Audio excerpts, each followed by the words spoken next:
Mas Naru, apa kabar? Baik Mbak Cakri, baik Mbak Siti.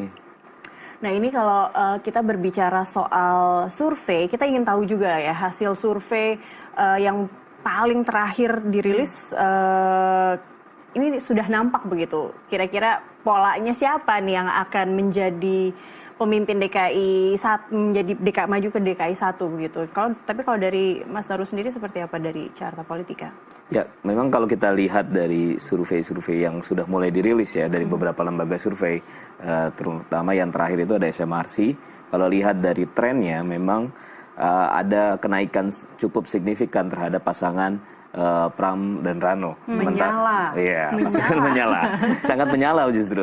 Karena kalau kita lihat trennya justru kenaikannya kalau kita ambil rentan waktu yang kurang lebih dari 3 minggu antara survei LSI dengan survei SMRC itu ada di angka 5% gitu loh. Dari Oktober ke November ya? Ya, dari Oktober ke November itu kenaikan dari pasangan Pram Rano ini di angka 5%. Lalu kalau kita lihat sementara Pak Ridwan Kamil dengan Pak Suswono ini justru malah makin menurun gitu loh. Walaupun kalau kita lihat memang sudah mulai ada endorser ya di kubunya Pak Ridwan Kamil, Pak Suswono sebelum hasil rilis survei SMRC itu sudah ada endorser dari misalkan Pak Prabowo, lalu terakhir Pak Jokowi, tapi belum terlihat ada penampakan kenaikan atau pengembalian angka yang kemarin sempat unggul. Apa setelah debat pamungkas ini baru langsung melejit begitu angkanya? Ya, mungkin diharapkan oleh pasangan Ridwan Kamil Suswono debat ini sebagai kunci ya. Paling tidak untuk menahan bahwa kenaikan yang terus-menerus dari pasangan Pram Rano, sehingga kalau kita lihat secara statistik sangat dimungkinkan putaran 1 itu akan selesai, tidak perlu ada lagi putaran kedua. Tapi keuntungannya justru ada di pihak Pram Rano. Ya, yang sudah mengklaim saat ini kalau RK tema hari ini itu RK banget, yang punya pengalaman menata kota bahkan kelas internasional. Tapi apakah itu nanti akan mendatangkan elektabilitas yang lebih tinggi dari survei berikutnya? Itu tergantung dari jawaban-jawaban mereka rasanya ya. Iya, kalau kita lihat memang debat itu memang ditonton ya untuk publik Jakarta. Kalau kita lihat dari beberapa hasil pilkada sebelumnya, memang ada hal-hal yang sangat dicari oleh masyarakat. Ada hal-hal pembeda atau hal-hal yang membuat isu itu atau pasangan itu dipilih karena sesuatu gitu loh. Nah, di luar isu soal ya kalau kita boleh flashback ke belakang ada isu SARA dan lain sebagainya. Mungkin ini yang sedang ditunggu. Apa sih goal yang akan diungkapkan dari pasangan-pasangan ini untuk nanti sebelum 27 November nanti gitu. Tapi kalau melihat dari SMRC juga Mas Naru, ini yang belum menentukan pilihan cukup besar tidak sih 9,8% itu?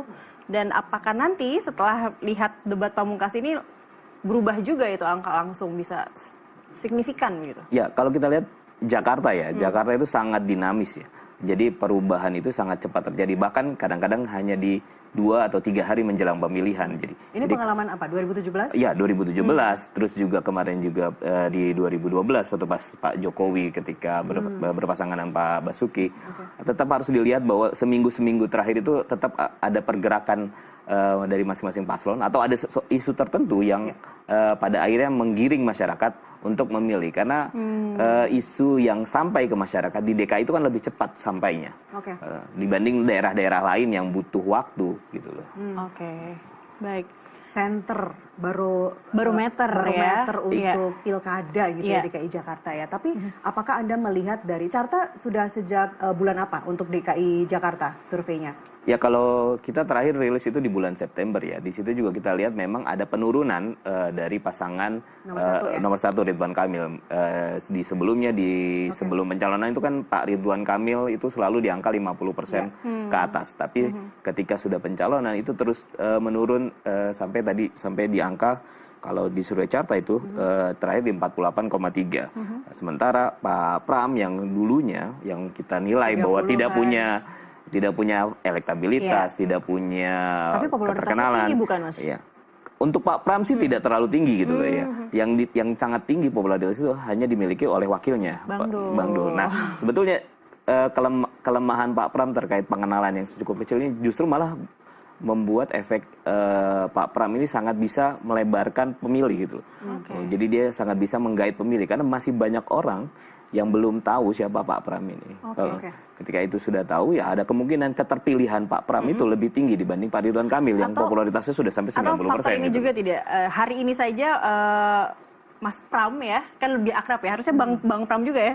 Mas Pram ini sudah sempat menyatakan juga kepada media bahwa hari ini debatnya mau yang realistis saja, mau yang menyampaikan program-program yang memang sudah pasti bisa dilakukan, ya realistis lah begitu. Karena udah tahu nih pasangan paslon 1 jauh lebih menguasai. Nah, ini bisa merubah popularitas ya lagi tidak?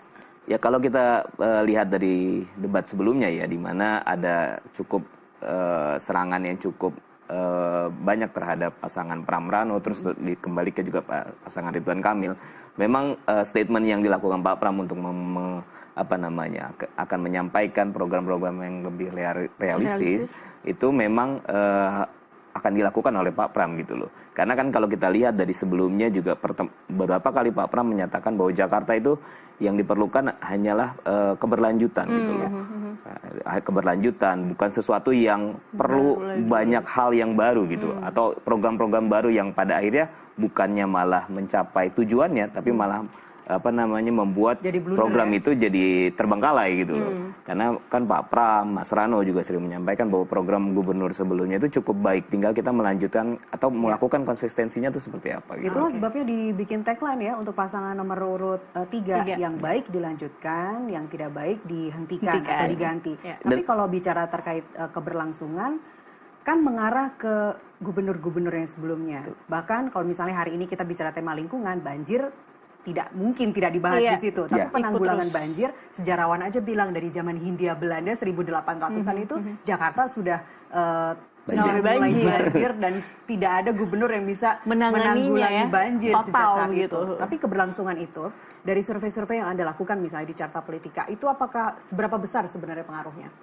Ya kalau kita lihat, kita coba mengecek ya, kemarin terakhir survei di Carta Politika juga kita bertanya lah faktor endorser gitu. Faktor endorser kita tanya dari gubernur-gubernur sebelumnya, Pak Basuki maupun Pak Anies, itu kalau kita lihat memang 27% atau sekitar 20% orang akan memilih orang akan memilih pasangan yang akan didukung oleh Pak Anies, terutama yang paling tinggi 27%. September berarti belum kelihatan ya dengan Carta melakukan survei itu ya? Iya, belum kelihatan. Tapi di situ sudah ada penilaian masyarakat bahwa yang dibutuhkan itu adalah keberlanjutan, bukan mengganti program baru, dan dukungan terhadap calon gubernur yang sebelumnya itu sangat dinantikan oleh masyarakat terhadap salah satu paslon gitu.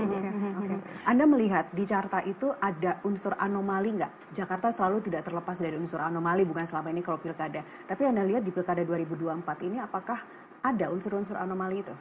Ya kalau unsur anomali mungkin yang bisa kita lihat itu dari yang kemarin kita sudah lihat dari awal sebelum pencalonan ya, Pak Ridwan Kamil, di mana kita sudah tahu hasil survei ketika memang Pak Anies tidak ikut serta itu memang menempatkan Anies selalu di nomor 1. Ya kan? Lalu dengan keadaan seperti itu, dengan keadaan survei seperti itu, makanya ada beberapa partai politik yang mencoba untuk mengkondisikan bahwa hanya ada satu paslon atau hanya ada satu paslon yang diusung oleh banyak partai gitu kan. Jadi anomalinya yang kalau kita lihat di Pilkada Jakarta 2024 ini adalah refleksi dari yang pertama itu dinilai bahwa ini akan mudah bagi paslon-paslon yang berkoalisi di Ridwan Kamil dan Suswono, tapi ternyata ini tidak semudah itu gitu loh. Itu anomalinya. Iya, anomalinya. Surprise-nya untuk surprise-nya di situ gitu. Dan terakhir yang ditunggu-tunggu, suara abah kemana, suara anak abah kemana, itu udah jelas ya sekarang ke... Ya kalau kita lihat secara simbolis itu sudah jelas gitu, di mana Pak Anies sudah menerima kunjungan dari Mas Pram dan Mang Rano, di situ juga ada foto bersama. Lalu di luar itu yang kita lihat kan ada beberapa banyak relawan dan pendukung Abah Anies yang udah langsung mengkonsolidasi terkait pergerakan dari Pram Rano ini gitu. Berarti sangat berpengaruh juga ya, kemana arah endorser itu juga bisa saja diikuti oleh persentase yang belum menentukan pilihan ini ya. Betul, kalau itu sangat mempengaruhi ya. Kalau kita lihat memang pendukung Abah juga atau pendukung beberapa paslon di sebelumnya, Ahok dan lain masih menunggu kira-kira paslon ini akan didukung siapa. Nah kalau Jumat kemarin kan Minggu sudah mulai terang benderang lah ya untuk paslon Anies, di paslon Ahok, untuk Ahok pun sudah mulai terang benderang juga bahwa memang itu akan mendukung Pram dan Rano. Oke. Jadi kayaknya kalau dari penjelasan Mas Naru malam ini sepertinya kalau pilkada dilakukan hari ini, pencoblosan dilakukan hari ini, sudah tampak pemenangnya sudah kelihatan. Kalau hari ini ya. Kalau hari ini. Tapi itu tadi politik, apapun bisa terjadi di menit terakhir sampai pencoblosan. Dan jangan lupa nanti masih ada kampanye akbar sebelum hari pemungutan suara. Seberapa besar sebenarnya di menit-menit terakhir itu bisa membawa faktor atau dampak elektabilitas yang begitu besar terhadap paslon?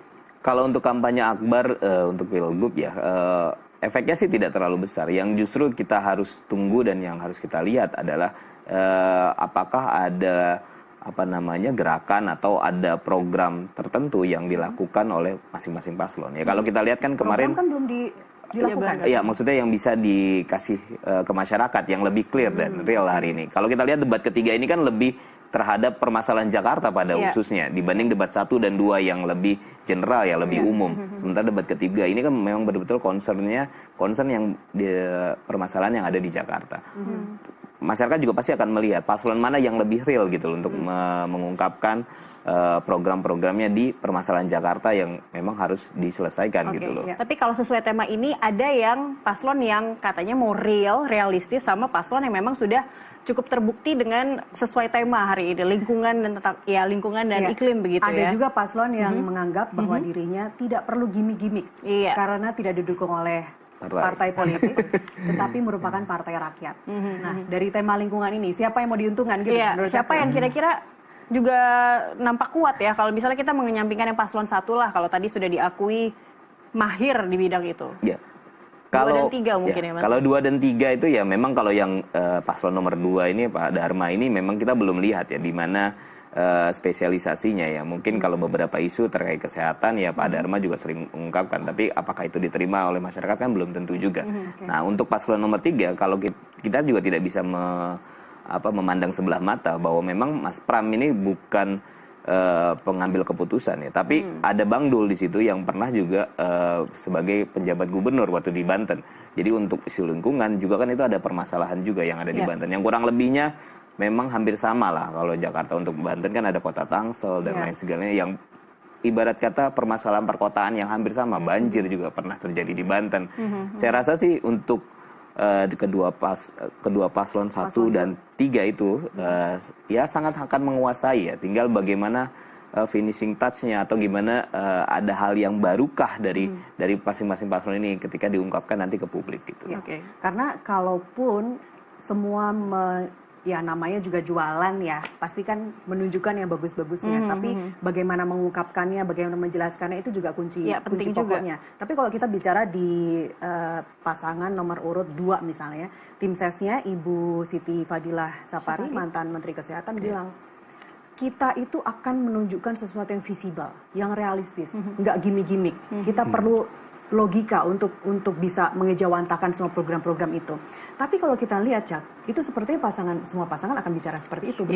Tim ses semua akan bicara seperti itu. Program mereka lah yang paling memungkinkan untuk direalisasikan. Untuk dilakukan. Tapi jangan lupa, gubernur saat ini kan cuma 5 tahun ya. Mungkin nggak sih seperti janji-janji itu bisa dilaksanakan, atau masyarakat Jakarta yang terkenal, pemilih Jakarta yang terkenal realistis, yang terkenal bisa memahami seluruh konsep dari ketiga paslon itu, akan bisa mencernanya begitu ya. Mana yang paling logis, mana yang paling realistis untuk 5 tahun ke depan. Kalau bicara pemilih, dari awal Carta Politika misalnya melakukan survei-survei itu, apakah memang ada peningkatan jumlah atau swing votersnya semakin menipis dari bulan-bulan sebelum pilkada? Ya kalau kita lihat memang dari beberapa survei ya, dari beberapa, terutama Jakarta ya, kalau kita bandingkan dari beberapa lembaga, ini kan yang menyatakan tidak tahu, tidak menjawab, dari mulai misalkan LSI di bulan September itu di angka 16,6%. Lalu kita di Carta waktu September itu juga di 9,7%. LSI Oktober masih 14,4%, lalu SMRC juga kemarin kalau tidak salah itu undecided-nya di angka 9,8%. Ya berarti memang ada penurunan ya, walaupun belum terlalu signifikan penurunan terhadap undecided voternya itu gitu loh. Lalu apakah itu bisa dilaksanakan sekarang? Apakah bisa diambil swing voternya ketika debat publik ketiga ini? Ya bagi saya masih akan sangat belum ada perubahan signifikan ketika debat publik ketiga ini.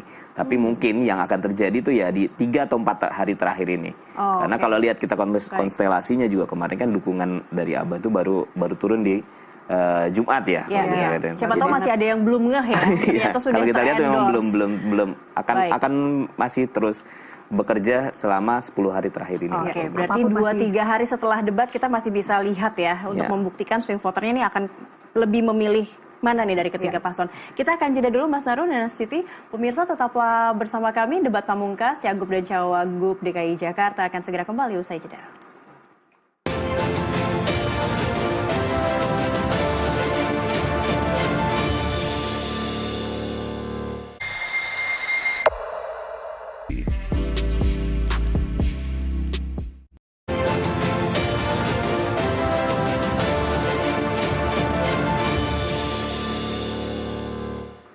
Anda kembali bersama kami di Special Report Debat Pamungkas Cagup Cawagup DKI Jakarta. Kita masih bersama Mas Naru dari Carta Politika. Kalau bicara anomali tentu selalu ada setiap kali pilkada. Tapi sebenarnya selama ini mengenali tipikal pemilih DKI Jakarta itu apakah masih sama dengan periode-periode sebelumnya atau ada yang berbeda kali ini? Ya kalau kita lihat memang tetap akan sama ya. Maksudnya akan ada yang ditunggu oleh masyarakat gitu loh. Jadi selama tadi saya bilang sudah 2-3 hari terakhir ini akan ada yang ditunggu oleh masyarakat, entah itu terkait isu atau mungkin ada beberapa paslon yang salah bicara, salah ucap. Debat kali ini ditunggu-tunggu nih siapa yang salah bicara, siapa yang salah kasih data. Ya, itu kan juga ditunggu oleh masyarakat sehingga masyarakat akan bisa menentukan bahwa paslon ini yang akan kita pilih karena ada hal-hal yang mereka rasa bahwa ini sangat erat atau sangat dekat dengan mereka kan gitu. Oke, kebetulan KTP saya bukan Jakarta, tapi saya mau nanya, Mas Naru KTP Jakarta Timur ya? Iya, Jakarta Sampai Timur. saat ini sudah ada nanti November pas pencoblosan 27. Tanggal 27 nanti sudah akan menentukan satu paslon? Ada. Sudah ada. Kalau saya di Jakarta Barat jujur saja masih undecided. Jadi betul-betul ini debat pamungkas yang harus kita nantikan. Oke. Jadi Cakri termasuk dengan 16% itu tadi 16% undecided voters akan nunggu.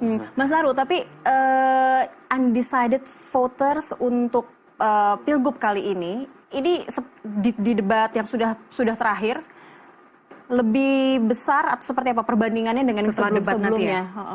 Ya kalau kita lihat mungkin ya akan jadi lebih besar ya. Mungkin kalau dari pilgub sebelumnya karena memang yang kita lihat memang di pilgub kali ini ada sesuatu yang menjadi pembeda ya terkait isu lah terutama.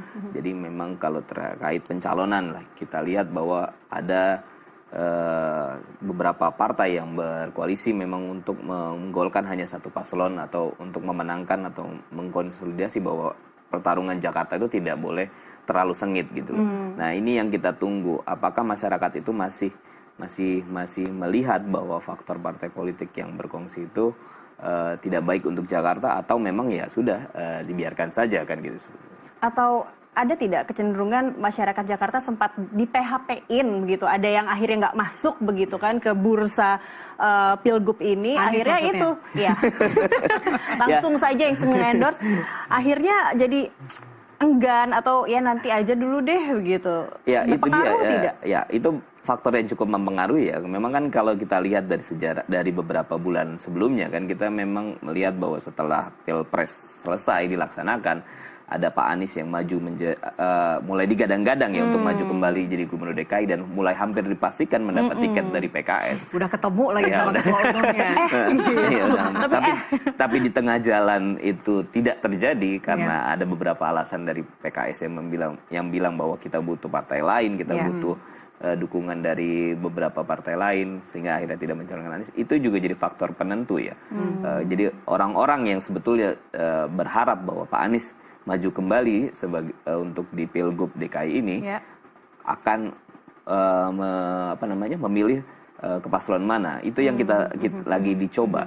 Nah kalau kita lihat kan Pak Pram dan Mas Rano itu mencoba itu dengan mendatangi Pak Anies dan kita lihat memang diterima dengan baik. Nah tinggal kita tunggu waktunya ini.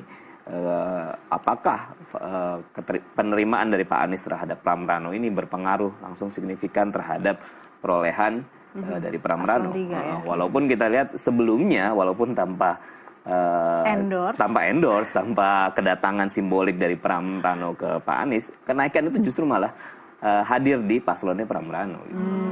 Oke, semua bisa terjadi, Cak. Dapetin ini yang dapat ini. Namanya politik ya, dinamis. Tapi apakah itu membedakan atau apakah itu tipikalnya pemilih Jakarta tadi yang rasional tadi? Termasuk cara mereka melihat bahwa dukungan Kim Plus misalnya untuk pasangan nomor urut 1 itu agak berkurang. Ya, kalau kita lihat memang ada tetap kalau di Jakarta itu selalu ada faktor yang emosi lah ya kalau saya bilang. Kalau kita lihat dari Pilgub di 2017 itu kan di awal juga kita pernah lihat bahwa pasangan Ahok Jarot itu hampir merajai semua survei gitu loh ketika putaran pertama. Tapi pada akhirnya di putaran kedua kan pasangan Ahok Jarot kalah. Ya di luar isu yang sara itu muncul, itu kan ada faktor emosi yang menggerakkan masyarakat untuk memilih salah satu paslon. Yang emosi tapi nggak cuma warga Jakarta kalau 2017 ya. Panas seluruh Indonesia. Kalau yang sekarang emosinya apa nih, Mas Naru? Emosinya apa? Ya kita tunggu, mungkin kalau dari faktor yang tadi saya jelaskan di pertama itu faktor di PHP tadi ya, faktor PHP. Kita tidak bisa memungkiri bahwa ada sesuatu yang telah dibuat oleh Pak Anies di Jakarta ini gitu loh. Ada yang pernah orang merasakan bahwa Pak Anies ini melakukan kerja-kerja yang real yang mereka rasakan gitu loh. Nah, faktor PHP tadi kita tunggu apakah itu bisa berpengaruh terhadap kemenangan salah satu paslon kan gitu. PHP atau gamon, nggak mau move on atau CLBK ya mungkin jangan-jangan Mas Naru. Kalau bicara ini jurus, sekarang kita bicara jurus ya. Okay. Ada nggak yang berbeda dari yang dilakukan secara nyoto, velo-velo kalau bahasa Jawanya. Nyata, terpampang. Untuk ketiganya. Kan belakangan ini banyak nih spanduk-spanduk yang dari paslon nomor 3, pilih gubernur yang punya KTP Jakarta. Itu kan langsung menyerang paslon seberang. Ada nggak jurus-jurus kayak gitu sebenarnya yang Anda lihat selama ini berbeda nih? Karena untuk menaikkan elektabilitas, apapun akan dilakukan selain ketemu atau mencari endorser tadi. Oke. Ya kalau kita lihat yang menjadi pembeda di pilkada hari ini kan yang tadi saya sempat jelaskan, sebenarnya ada kekecewaan terhadap partai politik sebagai yang punya kuasa untuk memberikan tiket kepada salah satu paslon di pilkada. Nah, ada kekecewaan dari partai politik sehingga pada akhirnya kalau kita lihat, kita cek beberapa spanduk yang ada di masyarakat atau bertebaran di jalan, itu logo partai politik itu cenderung hampir tidak ada. Mereka meminimalisir bahwa keberadaan partai itu ada di paslon itu gitu loh. Termasuk warna ya, signature color yang dipakai paslon nomor urut 3 misalnya nggak merah juga tuh. Tapi itu oranye kan karena mau memenangkan Jakarta. Pasukan bola. Iya, pasukan bola dan karena orange ya warnanya Jakarta banget. Iya, kalau orange itu kan warna Jakarta ya. Tapi kalau kita bicara soal warna, kalau kita lihat juga kemarin juga sebenarnya di awal itu Pak RK dan Pak Suswono kan lebih cenderung ada warna biru di belakangnya. Tapi menjelang 2 atau 1 bulan terakhir ini warna biru ini mulai agak diturunkan sehingga ada penyeimbang dengan warna oranye di beberapa bannernya. Jadi memang itu ada kaitan sama emosi juga, udahlah biru. Ya mungkin biru kecenderungannya agak ke Jawa Barat atau Persib atau apa sebagainya sehingga tim pendukung itu harus mencari cara bahwa ini harus ada pembeda nih biar Pak itu RK apa tim manajer kampanyenya salah perhitungan sejak awal atau karena mencermati adanya konstelasi dukungan sebenarnya? Ya kalau kita lihat pilihan terhadap warna itu kan terkait juga terhadap dukungan ya. Biru itu kan identik dengan kemarin di Pilpres kemarin nih pasangan Prabowo Gibran, sehingga Pak RK atau timnya mungkin memilih identitas belakang cover atau belakang backgroundnya itu warna biru. Sementara kalau Pak Pram dan Pak Rano kan lebih memilih orange karena mereka merasa berubah sejak awal kan? Ya, karena mereka merasa bahwa ya Jakarta itu orange gitu. Jakarta ya. itu orange dari zaman Pak Sutioso itu Jakarta itu orange gitu. Dan jangan lupa pasukan oranye kalau begitu. Lagi banyak hujan, lagi banyak banjir, pasukan oranye itu selalu yang dinanti-nanti ya. Karena sesuai juga janji dengan Pak Pram juga kan akan menambah pasukan oranye. Dan akan memudahkan gitu namanya pemilihan dari pasukan oranye itu secara syaratnya. Kalau kita kembali ke tema lingkungan perkotaan dan perubahan iklim, ini kan nanti ada dibagi menjadi 6 subtema. Masuk tidak ke dalam survei atau Anda sendiri melihatnya gimana Mas Naru?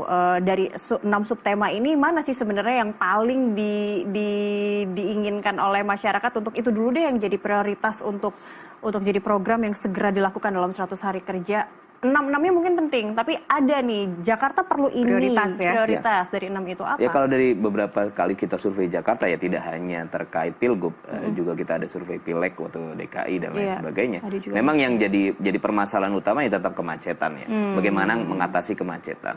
Lalu yang kedua justru yang kemarin di September ada permasalahan masyarakat miskin kota. Jadi masyarakat ingin mendapat sesuatu yang gerakan baru terhadap masyarakat miskin kota ini harus dibuat seperti apa sehingga taraf hidupnya naik atau mungkin ada perumahan khusus yang untuk kaum masyarakat miskin dengan cara yang murah.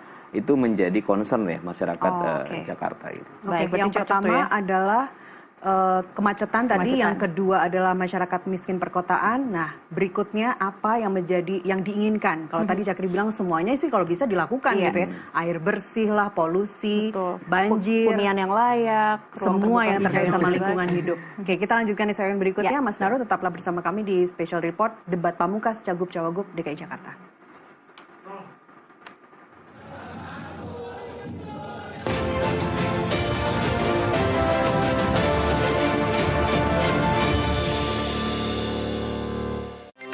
Pemirsa Nusantara TV, bagi Anda yang berada di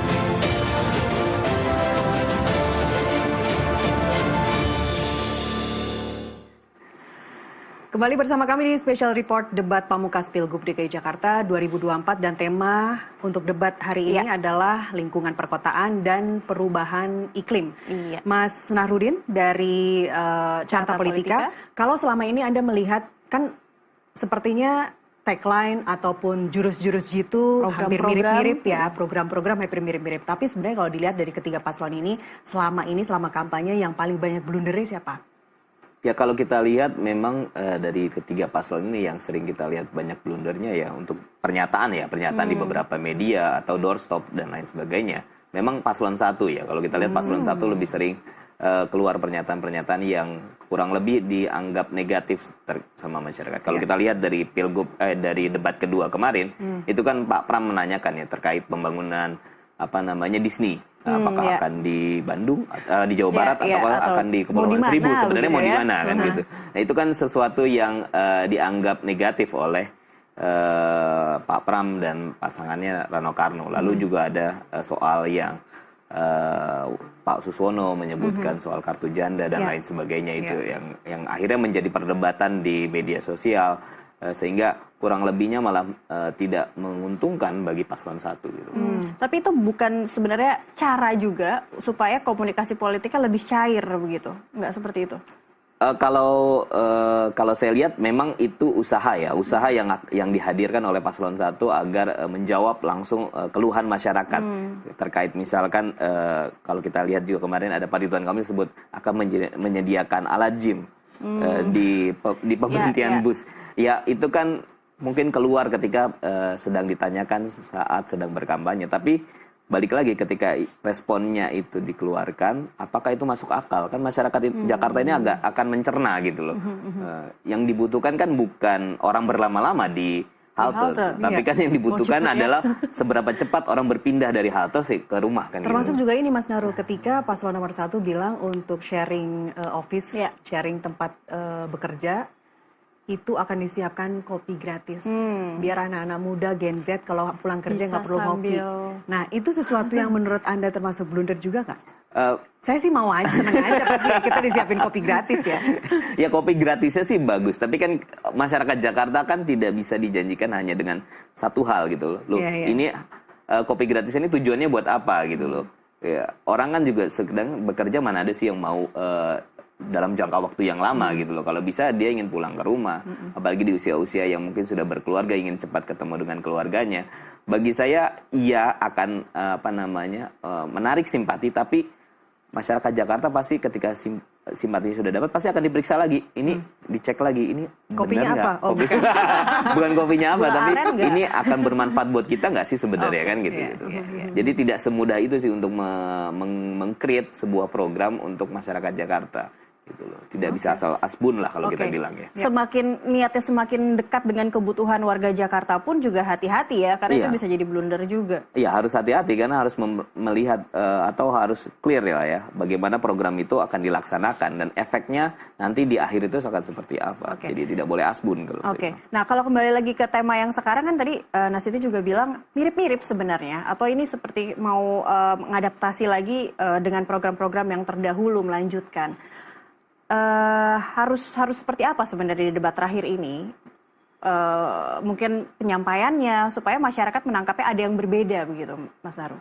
Ya, kalau kita lihat mungkin yang bisa dilakukan oleh beberapa paslon ini adalah punya target-target capaian ya. Jadi itu berarti harus banyak data nanti hari ini. Iya, baiknya sih seperti itu. Karena kalau kita lihat Jakarta itu sudah punya master plan ya. Jadi tinggal bagaimana eksekusinya. Kalau Pak Jokowi kan dulu pernah menjanjikan nanti Jakarta akan saya buat MRT. Tapi kalau saya MRT saya jadi presiden. Tapi itu kan pasti jadi pada akhirnya terlaksana. Nah, itu eksekusi yang itu atau target-target itu yang seharusnya diungkapkan oleh paslon. Karena kalau kita lihat master plan-nya ada, tinggal kita cari bagaimana konsistensi menjalankan program tersebut. Gitu. Tapi tadi cukup mengejutkan juga sih ketika sesuatu atau yang paling diharapkan oleh masyarakat Jakarta saat ini ternyata bukan banjir ya. Atau karena kita mengingat banjir sekarang lagi musim hujan kali Jam. Tapi terkait dengan kemacetan dan juga hunian yang layak juga termasuk masyarakat miskin. Nah, kalau yang Anda lihat Mas Naru, dari janji-janji ketiga paslon ini terkait dengan masyarakat miskin perkotaan, siapa yang lebih realistis?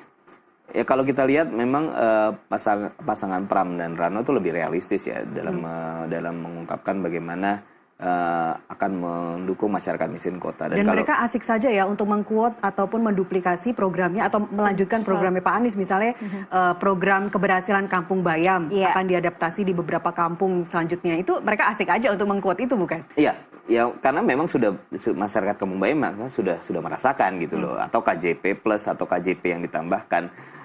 Karena memang itu sudah dirasakan. Tinggal bagaimana masyarakat itu atau program itu bisa sasarannya tepat. Kayak misalkan KJP plus. Kan memang hampir semua orang merasakan. Tapi cuman ada beberapa maladministrasi. Misalkan ada orang yang harusnya dapat tapi nggak dapat. Mas Pram dan Bang Rano kan tinggal menyempurnakan. Di belakang menyempurnakan data-data yang ada.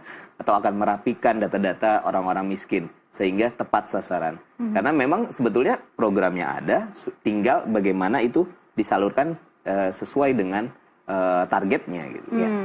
Kita nanti akan sama-sama melihat seperti apa jalannya debat. Ini masih 1 menit.